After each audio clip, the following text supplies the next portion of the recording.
जय हिंद दोस्तों, आपका अपना YouTube चैनल D2M यानी डायरेक्ट टू माइंड एजुकेशन में स्वागत है। दोस्तों ये सेट नंबर 11 है जो कि एडुटेरिया पब्लिकेशन से लिया गया है। अगर आप मेरे चैनल पर पहली बार जुड़ रहे हैं तो चैनल को सब्सक्राइब कर ले और बेल आइकन को प्रेस कर ले। साथ ही साथ इस वीडियो का PDF पाने के लिए डिस्क्रिप्शन में दिए हुए लिंक पर क्लिक कर हमारे टेलीग्राम चैनल से जुड़िए और वहाँ से वीडियो का PDF प्राप्त कर सकते हैं। तो आइए हम एक एक करके प्रश्नों को देखेंगे। प्रश्न संख्या 1 से कहता है कि इनमें से कौन सी भारतीय क्षेत्र में एक खाड़ी नहीं है। तो सही आंसर क्या हो जाएगा? ऑप्शन नंबर 4, अकाबा की खाड़ी जो है वो भारतीय क्षेत्र में नहीं है। अच्छा, ये है कहाँ? तो अकाबा की खाड़ी लाल सागर, कहाँ नोट करिएगा, लाल सागर के उत्तरी भाग में सिनाई प्रायद्वीप, कौन सा नोट करिए, सिनाई प्रायद्वीप के से पूर्व में और अरब मुख्य भूमि से पश्चिम में एक बड़ी खाई है। ठीक है, इस चीज़ को ध्यान में रखेंगे। अच्छा, इस खाड़ी से लगे कौन कौन से देश हैं? तो इस खाड़ी से जो लोग लगे देश हैं वो हैं मिस्र, इजराइल, जॉर्डन और सऊदी अरबिया, जिसको आप UAE भी कहते हैं। तो इसका सही आंसर क्या हो जाएगा? Option number 4। अगला प्रश्न है, इनमें से कौन सा यूरोपीय देश है? तो सही आंसर हो जाएगा ऑप्शन नंबर 1, बुल्गारिया जो है वो यूरोप के दक्षिण पूर्व में स्थित एक देश है जो कि यूरोप का 16वां सबसे बड़ा देश है। इस चीज़ को ध्यान में रखेंगे। बुल्गारिया की बात कर ले तो बुल्गारिया की राजधानी कहाँ है? तो सोफिया। इस चीज़ को भी ध्यान में रखिएगा, ये सब क्वेश्चन आपसे पूछता है। बाकी जो अन्य 3 देश दिए हुए हैं, बेनिन, सूडान और घाना, ये अफ्रीका महाद्वीप के प्रमुख देश हैं। तो सही आंसर हो जाएगा 1 नंबर। अगला प्रश्न देखिए, कहते हैं कि भारत वन स्थिति रिपोर्ट यानी ISFR 2021 के अनुसार देश का कुल वन और वृक्ष आवरण क्षेत्र कितना प्रतिशत है? तो इसका सही आंसर क्या हो जाएगा? Option number 2, 24.62%। ये पूछ रहा है कि कितना इट मीन्स होना चाहिए, तो 24.62%। लेकिन अभी है क्या, कितना? तो हमारे इंडिया में यानी बात कर ले, यानी कुल देश का भौगोलिक क्षेत्र तो किलोमीटर में 7,13,789 वर्ग किलोमीटर में है। चीज़ को ध्यान में रखेंगे। यानी प्रतिशतता में बात कर ले तो 21.71% अभी उपलब्ध है। हालांकि वृक्ष आवरण देश की भौगोलिक क्षेत्र का 2.91% है। इस चीज़ को भी ध्यान में रखेंगे। तो ये सब आपसे सवाल पूछ सकता है। होना चाहिए 24.62%, लेकिन अभी अवेलेबल कितना है? तो अभी अवेलेबल है 21.71%। तो सही आंसर क्या हो जाएगा? 2 नंबर। अगला प्रश्न है, 2011 की जनगणना के अनुसार बिहार की साक्षरता दर कितनी है? तो आंसर लगाइएगा 61.8%।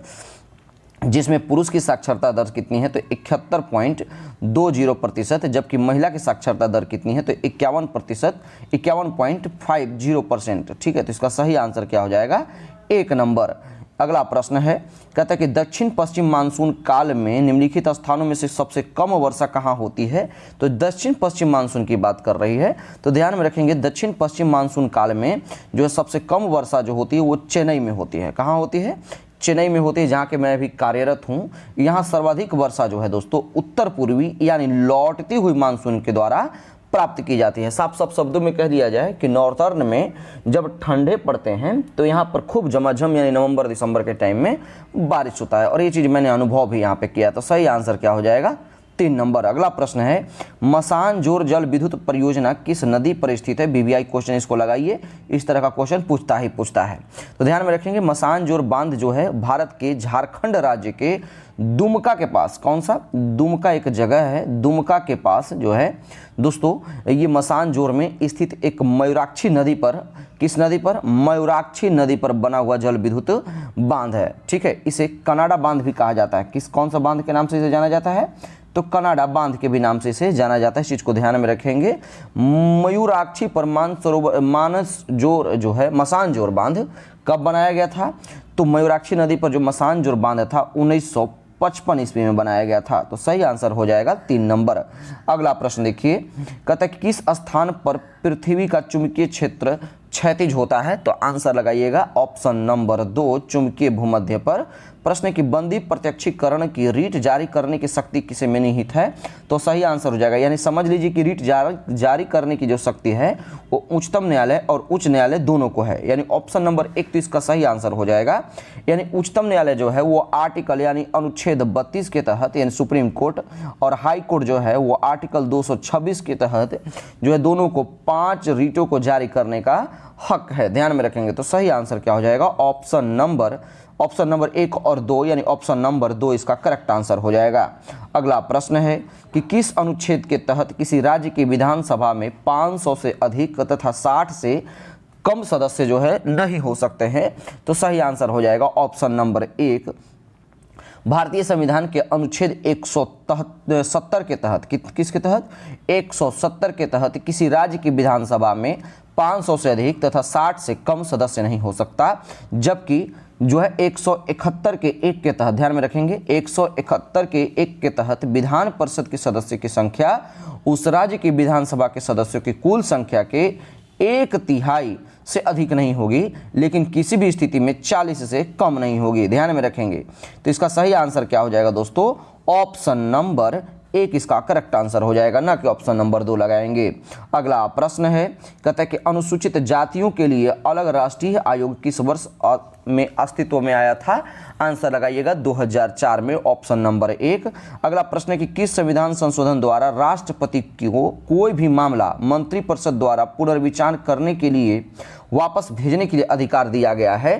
तो ध्यान में रखेंगे 44वां संविधान संशोधन, ऑप्शन नंबर 2 इसका करेक्ट आंसर हो जाएगा। तो 44वें संविधान संशोधन अधिनियम 1978 ईस्वी के द्वारा राष्ट्रपति को कोई भी मामला मंत्रिपरिषद के द्वारा पुनर्विचार किए जाने के लिए और वापस भेजने का अधिकार दिया गया है। तो सही आंसर क्या हो जाएगा? 2 नंबर।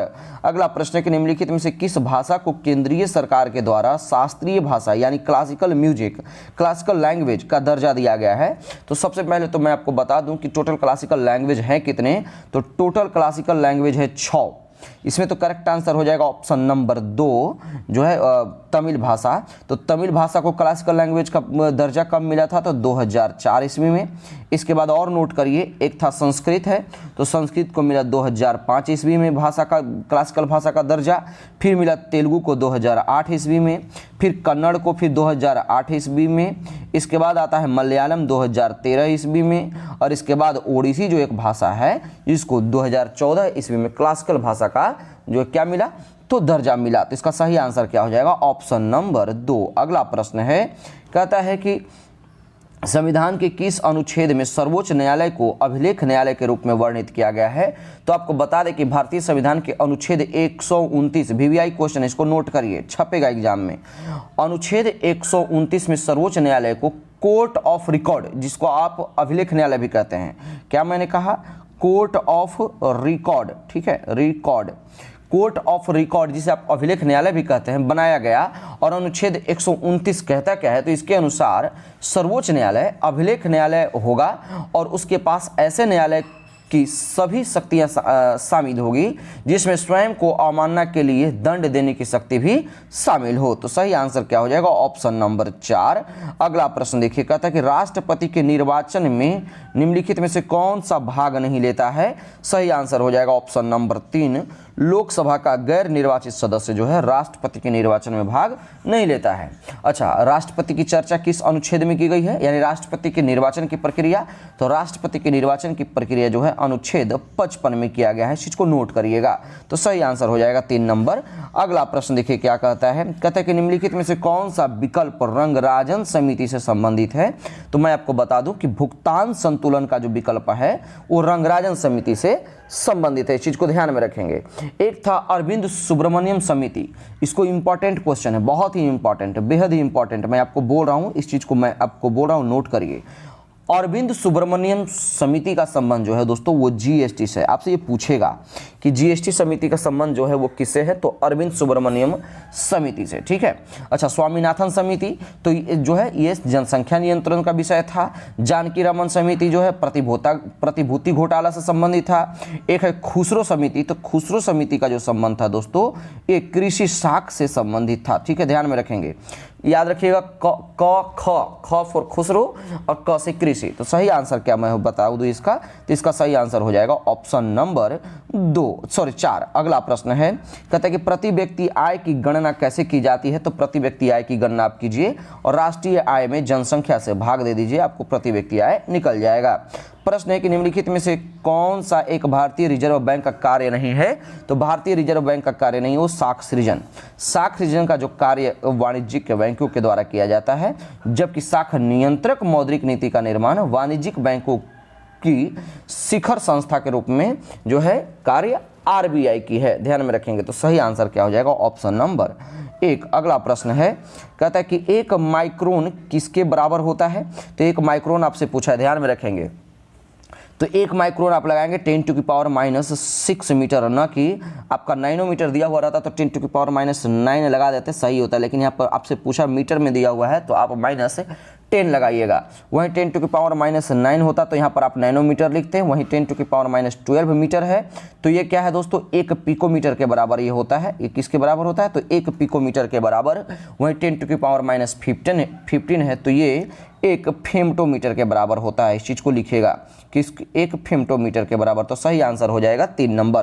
प्रश्न है कि निम्नलिखित में से कौन एक नाइट्रोजन उर्वरक नहीं है? तो नाइट्रोजन उर्वरक कौन नहीं है? तो आंसर लगाइएगा option number 1 super phosphate of lime. अगला प्रश्न देखेंगे, सुपर फास्फेट ऑफ लाइम के बाद अगला प्रश्न है कि अल्फा कण के 2 घन आवेशित होते हैं, इसका द्रव्यमान लगभग बराबर होता है। तो 20 का आंसर लगाइएगा ऑप्शन नंबर 1 2 प्रोटॉनों के लगभग जो है द्रव्यमान बराबर होते हैं। अगला प्रश्न है, रासायनिक तत्वों के अणु के संदर्भ में चुंबकीय क्वांटम संख्या संबंधित है, किससे? आंसर लगाइएगा ऑप्शन नंबर 1 अभिविन्यास से। पायुरेट क्या है? पायरुवेट का कार्बन डाइऑक्साइड पानी और ऊर्जा देने के लिए विघटन होता है, किसमें? तो बता दूं मैं आपको इसका सही आंसर क्या हो जाएगा? तो माइटोकॉन्ड्रिया, ऑप्शन नंबर 1 इसका करेक्ट आंसर हो जाएगा माइटोकॉन्ड्रिया में। तो ध्यान में रखेंगे माइटोकॉन्ड्रिया में जो है पायरुवेट टूटकर CO2 यानी कार्बन डाइऑक्साइड, जल और ऊर्जा का निर्माण करता है, ठीक है। माइटोकॉन्ड्रिया की खोज किसने की थी? तो माइटोकॉन्ड्रिया की खोज जो है दोस्तों वो अल्टमैन ने की थी। किसने? अल्टमैन ने। जबकि इसका नामकरण किसने किया था? अल्टमैन ने कब खोज की थी? तो 1886 ईस्वी में, ठीक है। जबकि इसका नामकरण किसने किया था? तो इसका नामकरण जो है दोस्तों माइटोकॉन्ड्रिया का बेंडा ने किया था। इस चीज़ को ध्यान में रखेंगे। साथ ही साथ मैं आपको बता दूं कि माइटोकॉन्ड्रिया जो है वो कोशिका का श्वसन स्थल है। कोशिका में इसकी संख्या निश्चित नहीं होती।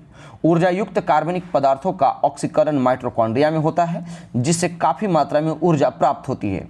यही वजह है कि माइटोकॉन्ड्रिया को कोशिका की जो है पावर हाउस ऑफ सेल कहा जाता है, यानी कोशिका का शक्ति केंद्र कहा जाता है। तो सही आंसर क्या हो जाएगा?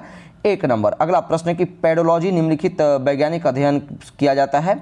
तो पेडोलॉजी में आप मिट्टी का अध्ययन करेंगे। प्रश्न है कि निम्नलिखित में से कौन एक वास्तविक मीन है? तो वास्तविक मीन में आप लगाएंगे कैट फिश जो है दोस्तों, ये वास्तविक मीन है। पादप कली क्या है? तो पादप कली लगाएंगे एक भ्रूणीय टहनी है। ऑप्शन नंबर 1 इसका करेक्ट आंसर हो जाएगा। अगला प्रश्न है कि अमीबा में भोजन का पाचन होता है कैसे? तो अमीबा में भोजन का पाचन होता है ऑप्शन नंबर 1 भोजन रिक्तिका में। अगला प्रश्न लिखेंगे, कहता है कि सही कथन को चुनिए। तो मैं डायरेक्ट आपको आंसर बता दूं, ऑप्शन नंबर 27 का सही आंसर क्या हो जाएगा? ऑप्शन नंबर 2 इसका करेक्ट आंसर हो जाएगा। लाल प्रकाश का तरंग दैर्घ्य बैंगनी प्रकाश के तरंग दैर्घ्य से ज्यादा होता है। अच्छा, लाल प्रकाश का तरंग दैर्घ्य कितना होता है? तो लाल प्रकाश का जो तरंग दैर्घ्य हो 625 से लेकर के 740 नैनोमीटर होता है, जबकि बैंगनी रंग का प्रकाश तरंग दैर्घ्य कितना होता है? तो 380 से लेकर के 440 नैनोमीटर होता है। तो इसका करेक्ट आंसर हो जाएगा 2 नंबर। अगला प्रश्न है, निम्नलिखित में से कौन सा विकल्प सही है? तो 1 अर्ग बराबर 10⁻⁻7 जूल, ये तो बिल्कुल सही है। 1 इलेक्ट्रॉन वोल्ट बराबर 1.6 × 10⁻⁻19 जूल, सही है। इसके बाद क्या है कि 1 कैलोरी बराबर 4.186 जूल, ये तीनों के तीनों सही नहीं। ऑप्शन नंबर 4 इसका करेक्ट आंसर हो जाएगा। अच्छा, 1 किलोवाट घंटा बराबर क्या होता है? तो 1 किलोवाट घंटा बराबर होता है 3.6 × 10⁻6 जूल। ध्यान में रखेंगे, सब सारे के सारे जूल में दिया हुआ है। तो सही आंसर हो जाएगा 4 नंबर। प्रश्न है कि ट्रांसफार्मर प्रयुक्त होते हैं। तो ट्रांसफार्मर प्रयुक्त होंगे AC वोल्टेज का उपचयन या अपचयन करने के लिए। इसका करेक्ट आंसर हो जाएगा 4 नंबर। अनुदैर्घ्य तरंगों का उदाहरण है। तो अनुदैर्घ्य तरंगों का उदाहरण है ध्वनि। कभी कभी जो है ध्वनि को अनुदैर्घ्य और अनुप्रस्थ दोनों कर देता है, लेकिन जब ध्वनि पूछे तो सिर्फ अनुदैर्घ्य ही लगाइएगा। जबकि प्रकाश की बात कर ले तो आप अनुदैर्घ्य और अनुप्रस्थ दोनों लगा सकते हैं। तो करेक्ट आंसर हो जाएगा 2 नंबर। अगला प्रश्न है कि गुरुत्वाकर्षण स्थिरांक का एक नियतांक है जिसका मान क्या होता है? यानी गुरुत्वाकर्षण फोर्स का वैल्यू फॉर्मूला जान लीजिए क्या होता है। तो F = G × M1 × में M2 by में आर स्क्वायर इसका फॉर्मूला होता है। अब इसी जी का वैल्यू पूछ रहा है तो आप आंसर लगाइएगा 6.67 इंटू 10⁻11 न्यूटन मीटर स्क्वायर पर केजी स्क्वायर। इसका सही आंसर हो जाएगा 2 नंबर।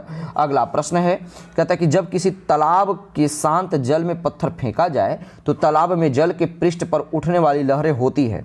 तो कैसे उठने वाली लहरें होंगी? तो उस पे जो उठने वाली लहरें होंगी दोस्तों वो अनुदैर्ध्य और अनुप्रस्थ दोनों होगा, यानी ऑप्शन नंबर 3 इसका सही आंसर हो जाएगा।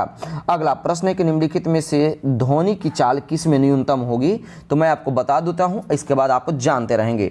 अल्कोहल में जो ध्वनि की चाल होगा दोस्तों वो कितना होता है? वो 1210 मीटर पर सेकेंड होता है, इसको नोट करिएगा। वहीं पारा में जो ध्वनि का चाल होता है दोस्तों वो 1450 मीटर पर सेकेंड होगा, ध्यान में रखेंगे। कांच में जो ध्वनि का चाल है वो कांच में है 5640 मीटर पर सेकेंड और हाइड्रोजन में 1286 मीटर पर सेकेंड। कितना? 1286 मीटर पर सेकेंड। तो सबसे कम आपसे पूछा है तो अल्कोहल यानी शराब में 1210 मीटर पर सेकेंड। और ठीक है, इसको ध्यान में रखेंगे तो 1 नंबर इसका सही आंसर होगा। अगला प्रश्न है कि निम्नलिखित रंगों में से विषम पहचानिए। तो ये हरा, लाल और पीला, ये तो 7 इंद्रधनुष के 7 रंगों का नाम दिया हुआ है। आप जानते हैं VI,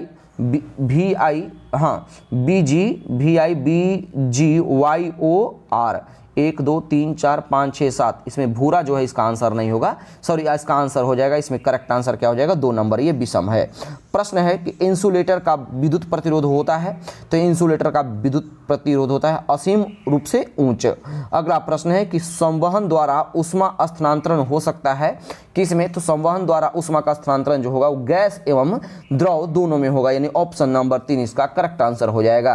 प्रश्न है कि जब किसी बोतल में पानी भरा जाता है और उसमें जमने दिया जाता है तो बोतल टूट जाती है। क्यों?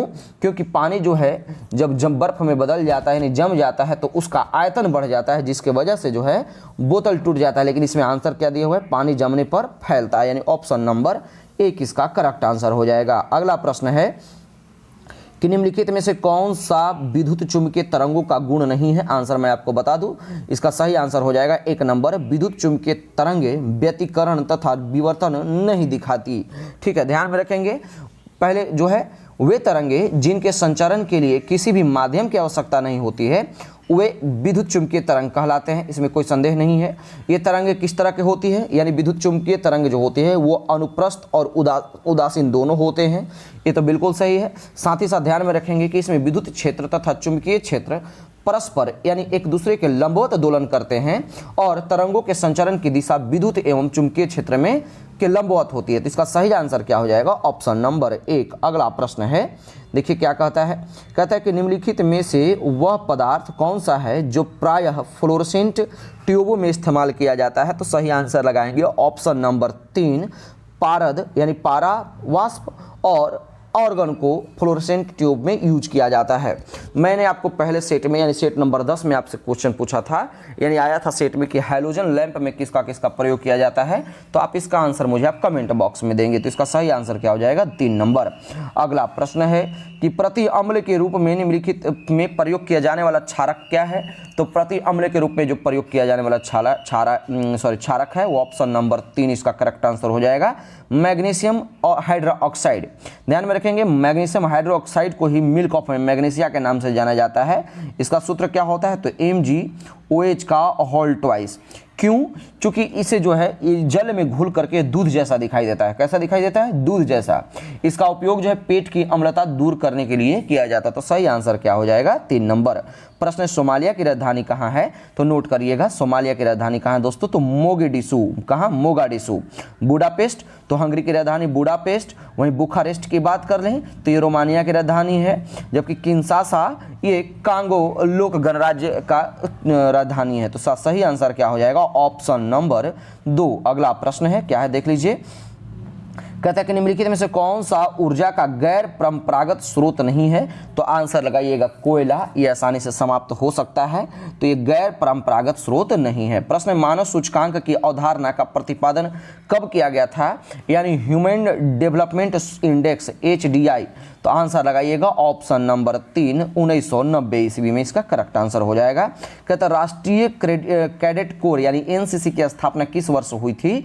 तो NCC की जो स्थापना हुई थी दोस्तों ध्यान में में रखेंगे 1948 ईस्वी में, यानी ऑप्शन नंबर 2, ठीक है। इसकी स्थापना 1948 ईस्वी में हुई थी। अच्छा, इसका मुख्य उद्देश्य क्या था? तो इसका मुख्य उद्देश्य था भारत की रक्षा के प्रति युवकों तथा युवतियों को जागरूक करना तथा उन्हें अंतिम रक्षा पंक्ति के लिए तैयार रखना।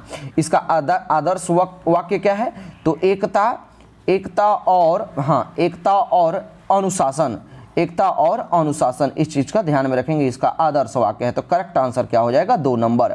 प्रश्न के अंतरिक्ष में जाने वाली भारतीय मूल की पहली महिला कौन थी? आंसर लगाइएगा ऑप्शन नंबर 2, कल्पना चावला। 2003 में स्पेस शटल कोलंबिया से दुर्घटनाग्रस्त होने के बाद उनकी मृत्यु हो गई थी। कब? 2003 ईस्वी में, ठीक है, ध्यान में रखेंगे। इनका जन्म कहाँ हुआ था? तो इनका जन्म जो है वो भारत के हरियाणा के करनाल में हुआ था। कहाँ? हरियाणा के करनाल में, ठीक है। तो इसका सही आंसर क्या हो जाएगा? 2 नंबर। अगला प्रश्न है कि भारत का आर्थिक सर्वेक्षण प्रत्येक वर्ष सरकारी तौर पर प्रकाशित किया जाता है, किसके द्वारा? तो आंसर लगाइएगा ऑप्शन नंबर 3, भारत सरकार के वित्त मंत्रालय के द्वारा। अगला प्रश्न है कि निम्नलिखित में से क्या भारत में नीली क्रांति से संबंधित है? तो नीली क्रांति की बात आई है तो आंसर लगाइएगा मत्स्य पालन का संबंध नीली क्रांति से है। अगर आपसे भूरी क्रांति पूछ देता तो आप उर्वरक लगाते हैं, उर्वरक उत्पादन। वहीं पीली क्रांति तिलहन उत्पादन, लाल क्रांति मांस और टमाटर उत्पादन। तो सही आंसर क्या हो जाएगा? Option number 3। अगला प्रश्न है कि मेक इन इंडिया कार्यक्रम कब आरंभ किया गया था? तो मेक इन इंडिया जो कार्यक्रम था दोस्तों, ऑप्शन नंबर 2, सितंबर 2014 ईस्वी में। इस कार्यक्रम का जो मुख्य उद्देश्य था दोस्तों, भारत को एक प्रमुख निवेश गंतव्य तथा विनिर्माण, डिजाइन और नवाचार के वैश्विक केंद्र के रूप में प्रचारित करना था। तो इसका सही आंसर क्या है? Option number 2। हालांकि यह उद्देश्य अभी भी लागू है। तो इसका सही आंसर क्या हो जाएगा? 2 नंबर। अगला प्रश्न है कि भारतीय अंतर्देशीय जलमार्ग प्राधिकरण का गठन किस वर्ष हुआ था? तो आंसर लगाइएगा ऑप्शन नंबर 1, 1986 ईस्वी में। यानी कब? 27 अक्टूबर, फैक्ट डेट है 27 अक्टूबर 1986 ईस्वी में इसकी गठन हुआ था। तो इसका सही आंसर हो जाएगा ऑप्शन नंबर 1। अगला प्रश्न है कि विश्व का एकमात्र पलावी राष्ट्रीय पार्क कहाँ स्थित है? तो पलावी राष्ट्रीय पार्क कहाँ है दोस्तों? तो मणिपुर के विष्णुपुर जिले में। कहाँ? विष्णुपुर जिले में जो है स्थित केबुल लामजाओ, जिसको आप तैरता हुआ भी पार्क कहते हैं, राष्ट्रीय पार्क, उसी के बारे में पूछ रहा। तो पल्लावी राष्ट्रीय पार्क वहीं पर स्थित है। तो कहाँ हो जाएगा आंसर? मणिपुर में, ऑप्शन नंबर 1। अगला प्रश्न है कि मध्य प्रदेश का शिवपुरी राष्ट्रीय पार्क किसके लिए महत्वपूर्ण है? तो आंसर लगाइएगा ऑप्शन नंबर 4, तेंदुआ और चीतल के लिए। प्रश्न की भारतीय मुख्य भूमि का सबसे दक्षिणतम बिंदु कौन सा है? तो दक्षिणतम बिंदु की बात कर रहा है तो आंसर लगाइएगा केप केमोरिन। जबकि इंदिरा पॉइंट या पिग्मेलियन पॉइंट जो है वो भारत की मुख्य भूमि से दक्षिणतम बिंदु है, ध्यान में रखेंगे। तो इसका सही आंसर क्या हो जाएगा? ऑप्शन नंबर 2, केप केमोरिन लगाएंगे। अगला प्रश्न है कि भारत में दीर्घकालीन राजकोषीय नीति की घोषणा किस वित्त मंत्री के द्वारा की गई है? सही आंसर हो जाएगा ऑप्शन नंबर 1, बीपी सिंह के द्वारा, यानी 1985 से 86 के वर्ष के दौरान। तो सही आंसर क्या हो जाएगा? यानी उसी बजट भाषण में ये जो है दिया गया था। तो सही आंसर क्या हो जाएगा? Option number 1। अगला प्रश्न है कि विशिष्टाद्वैतवाद नामक दर्शन शास्त्र की स्थापना किसने की थी? आंसर लगाइएगा रामानुजाचार्य ने, ऑप्शन नंबर 2 इसका करेक्ट आंसर हो जाएगा। फिर आपको मैच कराने का प्रश्न है, वो आपसे पूछ रहा है, यानी हड़प्पा स्थल है और एक तरफ मॉडर्न नाम है, पूछ रहा है कि कौन कौन किसका किसका नाम है। तो सबसे पहले तो मैं आपको बताऊंगा कि लोथल का जो मॉडर्न नाम है उसी को हम अहमदाबाद कहते हैं। धौलावीरा जो कि गुजरात में है, यानी कच्छ जिला हो गया। बनावली जो कि हिसार हो गया, इसका नाम अब नया, बनावली का हिसार। और कालीबंगन का हनुमानगढ़। तो इस तरह से आंसर निकल करके आ जाएगा ऑप्शन नंबर 3, 3, 2, 4, 1। अगला प्रश्न है कि प्राचीन भारत में निम्नलिखित में से कौन सा बंदरगाह कोरोमंडल तट पर अवस्थित था? आंसर लगाइएगा ऑप्शन नंबर 1, अरिकमेडु जो है दोस्तों वो कोरोमंडल तट पर स्थित था। अगला प्रश्न देखिए, फिर आपको मैच कराने का प्रश्न आ गया तो मैं डायरेक्ट आपको आंसर बता दूंगा। तो इसका सही आंसर हो जाएगा ऑप्शन नंबर 1, 2, 3, यानी लोदी वंश के संस्थापक अफगानी थे। इसके बाद क्या कहता है कि लोदी वंश के शासकों ने सल्तनत को संगठित किया, ये भी सही था। और लोदियों को जौनपुर के साथ संघर्ष चलता रहा, ये दोनों के दोनों सही था। हालांकि एक स्टेटमेंट इसमें दिया हुआ कि लोदी शासकों ने कश्मीर को अपने साम्राज्य में मिला लिया था, बिल्कुल गलत है, क्योंकि लोदी शासकों ने कश्मीर को अपने साम्राज्य में शामिल करने में सफलता प्राप्त नहीं की थी। तो इसका सही आंसर हो जाएगा ऑप्शन नंबर 1। अगला प्रश्न है कि रामोसी विद्रोह सही रूप से किस भौगोलिक क्षेत्र में हुआ था? तो आंसर लगाइएगा ऑप्शन नंबर 4 पश्चिमी घाट में। कब हुआ था? तो ये 1877 से 78 के दौरान ये घटना घटी थी। तो करेक्ट आंसर क्या हो जाएगा? 4 नंबर। प्रश्न है कि नौजवान सभा क्या है? नौजवान सभा नामक क्रांतिकारी संगठन की स्थापना भगत सिंह के द्वारा किस वर्ष की गई थी? तो VVI क्वेश्चन इस चीज को देखिएगा, क्योंकि इस तरह से क्वेश्चन है जो पूछेगा, मॉडर्न इंडिया से आपसे सवाल पूछेगा ही पूछेगा। तो इसका जो करेक्ट आंसर हो जाएगा ऑप्शन नंबर 4 1926 ईस्वी में। अगला प्रश्न देखिए, कहता है कि 1928 में साइमन कमीशन भारत में आया, किस उद्देश्य से आया था? तो ये भारत में आया था प्रशासनिक सुधार पर विचार के लिए। किसके लिए? प्रशासनिक सुधार पर विचार के लिए। मैंने जय बार भी जो है, जितने बार भी साइमन कमीशन का बात आया है सेट में, मैंने उतने बार भी बेहद व्याख्या किया है। अब आज मैं फिर बता रहा हूं कि भारत सरकार अधिनियम 1919 में, कब? भारत सरकार अधिनियम 1919 में यह प्रावधान था कि 10 वर्ष के बाद इसकी समीक्षा के लिए एक आयोग का गठन किया जाएगा। लेकिन 8 नवंबर, कब? 8 नवंबर 1927 ईस्वी को, यानी समय से 2 साल पहले ही जो है इस अधिनियम की समीक्षा के लिए साइमन कमीशन आयोग का गठन कर दिया गया, जिसमें कुल सदस्यों की संख्या कितने थी? तो कुल सदस्यों की संख्या 7 थी, जिसमें एक भी भारतीय इसमें नहीं थे। इस कमीशन को व्हाइट कमीशन के भी नाम से जाना गया। यही वजह था कि जो है इसमें एक भी भारतीय नहीं होने की वजह से इसका विरोध किया गया। और ये भारत में साइमन कमीशन कब आया था? तो भारत में साइमन कमीशन आया था 3 फरवरी 1928 ईस्वी को। तो करेक्ट आंसर क्या हो जाएगा? Option number 1। अगला प्रश्न है कि शेर शाह द्वारा स्थापित साम्राज्य में निम्नलिखित में से कौन सा क्षेत्र शामिल नहीं था? तो ध्यान में रखेंगे दोस्तों, ऑप्शन नंबर 3 इसका करेक्ट आंसर हो जाएगा। कश्मीर इसमें शामिल नहीं था। ठीक है, इस चीज को ध्यान में रखेंगे। अगला प्रश्न है कि किसने क्रांतिकारी संगठन अनुशीलन समिति की एक शाखा पटना में स्थापित किया था? तो आंसर लगाइएगा अनुशीलन समिति। कौन सा? अनुशीलन समिति की एक शाखा पटना में 1913 ईस्वी में। कब? 1913 ईस्वी में सचिंद्र नाथ सन्याल के द्वारा, यानी ऑप्शन नंबर 1 स्थापित किया गया था। और BN कॉलेज के बंकिम चंद्र मित्र को संगठन का नेतृत्व करने के लिए जिम्मेदारियां सौंपी गई थी। तो करेक्ट आंसर क्या हो जाएगा? 1 नंबर। अगला प्रश्न है कि भारतीय राष्ट्रीय कांग्रेस की ब्रिटिश समिति की स्थापना कब की गई थी? आंसर लगाइएगा 1989 ईस्वी में, ऑप्शन नंबर 2। सल्तनत कालीन प्रमुख विभाग दीवान ए कोही का संबंध किससे है? तो दीवान ए कोही के संबंध जो है दोस्तों वो कृषि विभाग से। इसे चलाया कौन था?